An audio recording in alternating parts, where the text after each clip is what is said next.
इस्तेमाल करने का तरीका।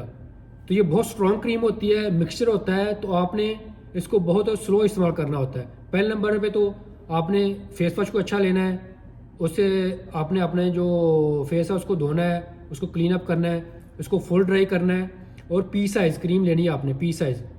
उसको आपने अपने फेस पे लगाना है या जो टारगेट होता है एरिया वहाँ पे लगाना है, फेस पे लगा लें ताकि आपकी जो स्किन है वो इवन टोन हो जाए। अगर तो आपने इसको डेली बेस पे लगाना है तो स्लो स्टार्ट करें, 30 मिनट पहले दिन लगाएं, रात को लगाएं, दूसरे दिन आप 1 घंटा मैक्सिमम लगाएं। और डेली बेस पे लगाना है तो आप आधा घंटे से 1 घंटे तक लगाएं, इससे ज़्यादा कभी ना लगाएं, क्योंकि ये अगर आप इससे ज़्यादा लगाएंगे, फुल नाइट लगाएंगे, तो आपको redness, allergy, dermatitis, skin burn होने के चांसेस बहुत ज़्यादा होते हैं। तो आप इनको, कोई भी क्रीम है आपने इसको पूरी रात ना लगाएं। और अगर पूरी रात लगाना ही है पी साइज़, तो आप हफ्ते में मैक्सिमम 2 से 3 दफ़ा लगाएं, इससे ज़्यादा ना लगाएं।